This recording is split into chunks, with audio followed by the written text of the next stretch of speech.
mga naiisip ng lalaki kapag hinahabol ng babae? Yon.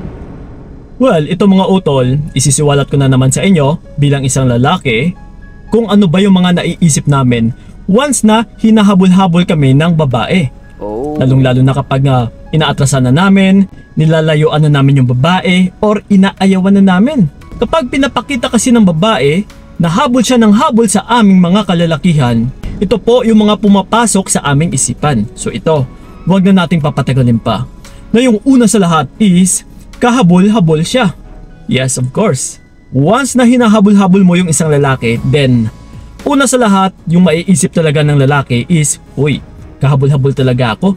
Kahit sino-sinong babae is, once na inaatrasan ko ay talagang hinahabol-habol nila ako. So, nabibigyan mo siya ng validation na kahabol-habol talaga siya. Dahil nga din hinahabol-habol mo. Yes, so ganun po yun. And then ito, yung pangalawa natin is, patay na patay ka sa kanya. Yes, syempre. Once na hinahabol-habol mo kasi yung isang lalaki, ito mapababae mapalalaki, once na hinahabol-habol mo yung isang tao, ay mas lalo po itong nagpapakita na patay ka sa kanya. Yung tipong parang na-obsess ka na sa kanya.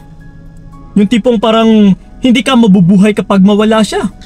Yes. My God. So that's why mga utol, mas lalo mo lang pinapalakas yung partner mo na lalaki kapag hinahabol-habol mo. So yun. And then ito pa yung mga naiisip ng lalaki is hindi mo siya matitiis. Yes. So syempre, kapag inaatrasan ka na ng lalaki, like for example, hindi ka na niya kinikibo, and then kapag hinahabol-habol mo, yung tipong parang hindi mo makaya, na hindi mo siya makakausap, na wala siya sa tabi mo, is, yes, talagang nagpapahiwatig po ito na hindi mo siya natitiis. Yes, na hindi mo kayang matiis yung isang tao. Yung tipong parang mahina ka pa din, marupok ka pa din, na mas lalo mo rin talagang pinapalakas yung partner mo na lalaki. So ganun po yun. And then ito pa, yung pang-apat natin is, hindi mo kayang mabuhay. Yes, like I said na rin kanina, na hindi mo kayang mabuhay kapag mawala siya. Yun po talaga yung maiisip din ng partner mo na lalaki, na uy, parang takot siyang mawala ako kasi habol siya ng habol sa akin, so parang hindi naman pala niya kayang mabuhay kapag mawala ako. So ganun po yun. So gusto mo ba yun? Na mas lalong maiisip ng lalaki na mas lalo niyang ma-validate na hindi mo kayang mabuhay kapag mawala pala siya. Yes, so kailangan utol ay wag mong ipakita talaga na hindi mo kayang mabuhay kapag mawala siya. So yun. And then ito, yung panglima natin is sobrang mahal mo siya. Pareho lang ito kanina sa sinabi ko na patay ka sa kanya. Yes, kapag hinahabol-habol mo kasi yung isang lalaki, ay mas lalo mo lang din talagang pinapakita na sobrang mahal na mahal mo siya. Lagi niyong tandaan utol, too much love can kill you. Yes, nakakamatay talaga yung sobrang pagmamahal.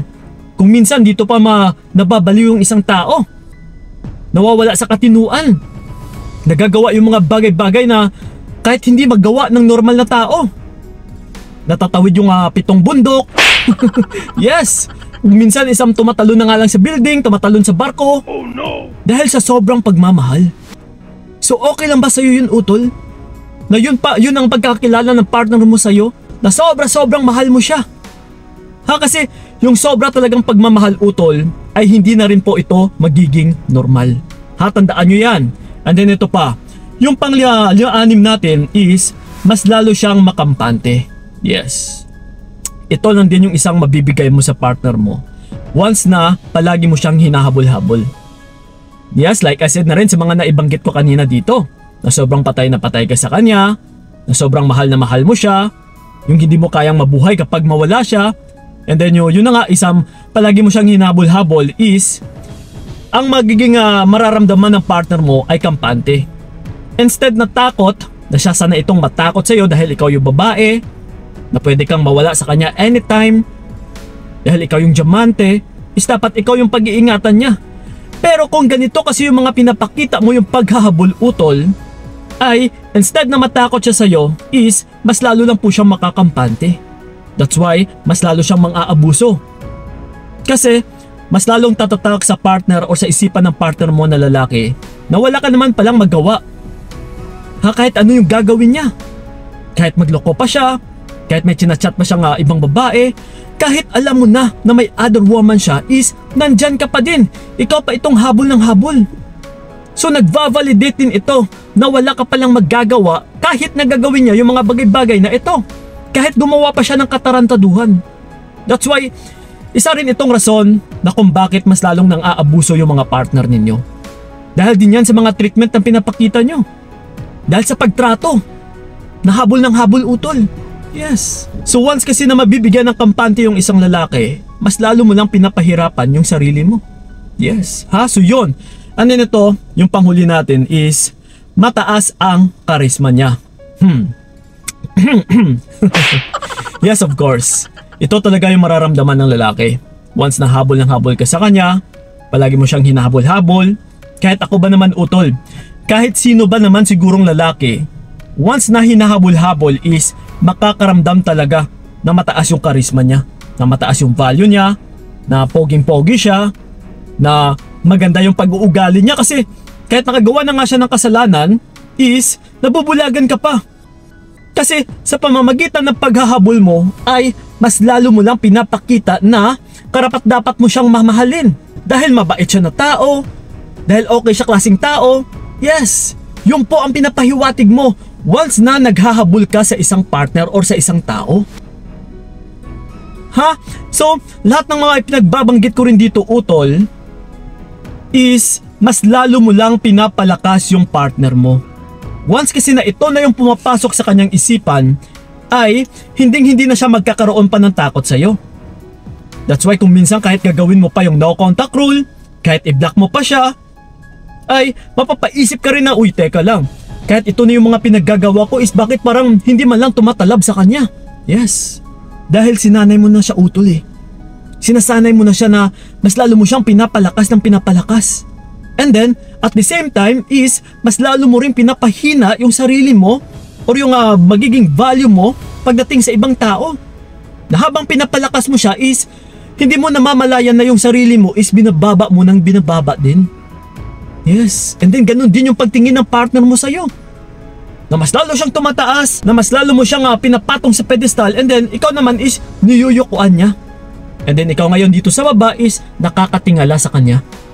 Yes, nagtitingala. Kasi parang Diyos mo na siya eh. Dahil sa habol ka ng habol.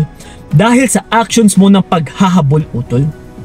So again, the more na naghahabol ka, yun po yung mga naiisip ng mga kalalakihan.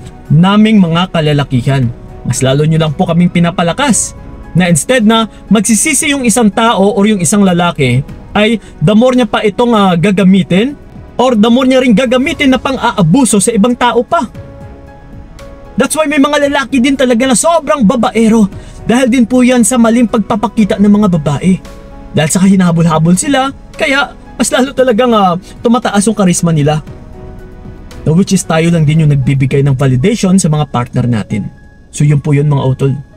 Okay? So sana'y klarong-klaro sa inyo at saka sana'y nakatulong yung video na ito sa kung ano man yung tinutukoy natin. And then sana'y nakatulong talaga yung video na ito. So yun lang po mga utol, and then sa mga gusto ko makausap one-on-one, PMS lang sa aking FB page na Payong Kaibigan ni Kiko. Kita-kits. So yun lang po, maraming salamat talaga. So ingat kayo.